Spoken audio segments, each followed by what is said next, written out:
This is a song that one of my students brought into a lesson, and then I gave it to a bunch of other students because it's such a masterclass in storytelling and subtle technique.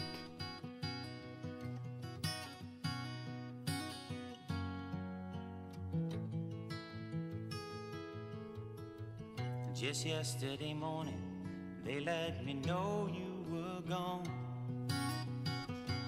Suzanne, the plans we made put an end to you. I walked out on the morning and I wrote down this song. I just can't remember who to send it to. I've seen fire and I've seen rain. I've seen sunny days that I thought would never end. I've seen lonely times when I could not find a friend. But I always thought that I'd see you again. That little smile at the end there is so interesting because it really embodies how I feel about this song. It's a really sad subject matter. At least this first verse is about his friend Suzanne, who did pass away through suicide, and it's obviously a really dark and a really, really sad moment.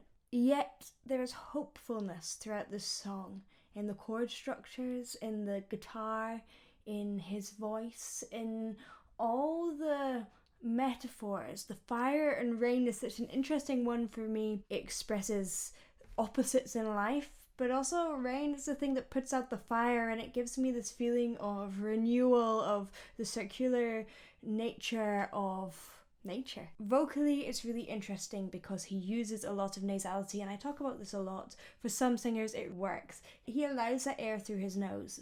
How do we know this? We would know it if we pinched his nose. But you will know it with you if you go, sing, and it cuts out. That means that air is coming through your nose. For some people this really works. For some people it makes their voice unstable. In fact, the majority of people, it makes it unstable. So it's something to be aware of and to try and see if it works for you. And if it doesn't, and you don't sound like James Taylor, your voice is yours. It doesn't really matter. In fact, it's more likely that you're probably not going to place that quite like him. Suzanne, the plans we made put an end to you. I walked out on the morning and I wrote down this song. I just can't remember who to send it to. I've seen fire and I've seen rain. I've seen sunny days that I thought would never end. I've Hopeful, seen right? lonely times when I could not find a friend. But I always thought that I'd see you again.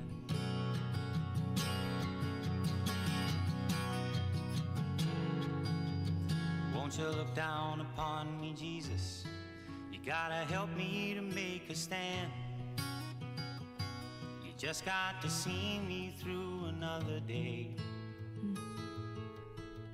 My body's aching and my time is at hand, and I won't make it any other way. So this verse is equally as sad. It is about his time in rehab, and this song was written in parts. First of all, in London when the event with Suzanne happened, and these later verses were written throughout rehab and then afterwards. I saw a quote that James Taylor went to a fancy boarding school, and the teachers saw him as sensitive and less goal orientated than other children at the time. And it's interesting because I think that sensitivity is something that makes really, really great artists, but our music industry has become maybe quite a harsh place. Maybe it's always been a harsh place, but there has been space for people like James Taylor to do art at their own pace. I'd love to see if you have examples of artists who are able to make art at their own pace in line with their own selves, I suppose. I think most of those people might be independent artists, or maybe some artists who have worked hard and gained enough respect to take that time. But I think it might be possible. I'm interested to see what you say about that. See me through another day. My body's aching and my time is at hand. And I won't make it any other way. I've seen fire and I've seen rain. I've seen sunny days that I thought would never end. I've seen lonely times when I could not find a friend. But I always thought that I'd see you again.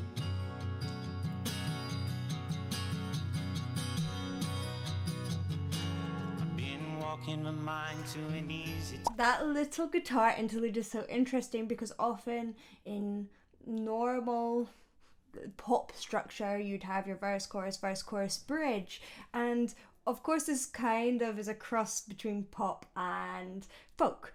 Folk is also normally just verse, chorus, and that continues round, but he's got a little instrumental bridge there rather than nothing at all, but he hasn't quite gone for the full sung bridge, which is really interesting, and it gives it that real lift and an extra bit of hope towards the end, which I really, really like. Interestingly, in that mid part of his life where he was in rehab, he also ended up getting nodules, and that is unsurprising given the circumstances. It probably wasn't necessarily down to his technique. He isn't singing crazy high notes or anything or really pushing his voice, but he might have been within those times, and a nodule is almost like a little callus that you get on your vocal cords, and when you get this little callus you get a little hard lump and it stops you being able to put your vocal cords together fully, so you might get a really breathy tone. Now this is after this period. He has had surgery at this point, and you can hear that he is definitely getting his vocal cords together fully. After this, he went on to sing for years and years and years, and he did in his later years end up getting a polyp. People often get them confused with nodules. Again, it's a little lump on the vocal cord, and throughout the years he's had a really consistent tone. So I think he has spent some time making sure that he's keeping his voice in good nick, even in spite of that polyp that happened in later life. I've seen lonely times when I could not find a friend, but I always thought that I'd see you again.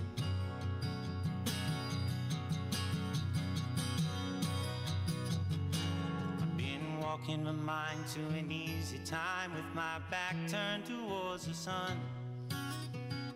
Lord knows when the cold wind blows, it'll turn your hair around. Such interesting imagery. There's hours of time on the telephone line to talk about things to come. Sweet dreams and flying machines in pieces on the ground. Whoa, now I've seen fire and I've seen rain. It's so interesting because as he's singing through, whoa, now have, he's just adding that tiny little nuance, but it really pops out because everything has been so consistent so far. Everything's been very gentle, and it's interesting because there's two approaches. You can make something really big and it really catches the attention of the audience, or you can be subtle and quiet and bring the audience into you, and he is someone who's a little bit more like that. His consonants are strong yet subtle and soft, so it's approachable yet you really hear every single word, and as I say, that tone is consistent throughout his entire range. In fact, there's quite a funny sketch about this on The Simpsons. I'll play it for you now. Mission Control wish you well and play a little of his own brand of laid-back adult contemporary music. How you doing, fellas? With all due respect, Mr. Taylor, this isn't the best time for your unique brand of bittersweet folk rock. We have a potentially critical situation here. Listen, Aldrin, I'm not as laid back as people think. I'm gonna play, and you're gonna float there and like it. definitely an approachable voice. And a little fact about the original recording of this song, of course it wasn't just guitar and him singing, although that is absolutely lovely. There was Carole King on the piano, there was also Ross Kunkel on the drums, and he was using brushes rather than sticks to give it that softer, dreamlike sound. And you have Bobby West on the double bass, which is interesting because again they've gone for that softer, more acoustic sound rather than an electronic bass. Well, now I've seen fire and I've seen rain. Rain! Love that slide. I've seen sunny days that I thought would never end. I've seen lonely times when I could not find a friend. Nice. But I always thought that I'd see you somehow one more time again now. I want to talk about the end of every line. There are some moments where he does a little slide off the end, but generally he lands his notes so well. I've seen fire and I've seen rain. He sits on that note, it's not rain, and he falls off the end. If he puts a slide down in, it's for a reason. He also just has so much of that pingy sound right at the top of his range. As he goes up to that higher note, it feels really, really bright and sparkly and wonderful. I want to listen to that chorus again because it's lovely. Sweet dreams and flying machines in This pieces is an interesting on the line. ground. I'll put a little thing about it. Well, now I've seen fire and I've seen rain. I've seen sunny days that I thought would never end. I've seen lonely times when I could not find a friend. But I always thought that I'd see you somehow one more time again now. I thought I'd see you one more time again. There's just a few things coming my way this time around. Oh, now I thought I'd see you, I thought I'd see you fire and rain. La, la, la, la, la, It's such mixed feelings.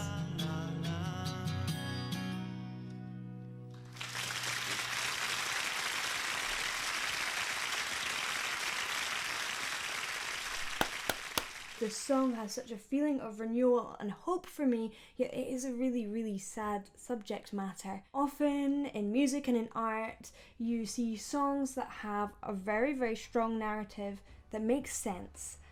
But in this case, grief is a thing that doesn't really make sense. This song to me shows me little glimpses of different emotions within there, which I think is really, really true to life. Before you go, I have just released my very own album, Fable. It is available on my website, bethroars.com, and I have a few songs available here on YouTube and on Spotify. I'd love if you could check it out. I'm really proud of it.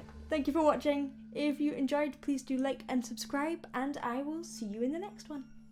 Bye. Bye.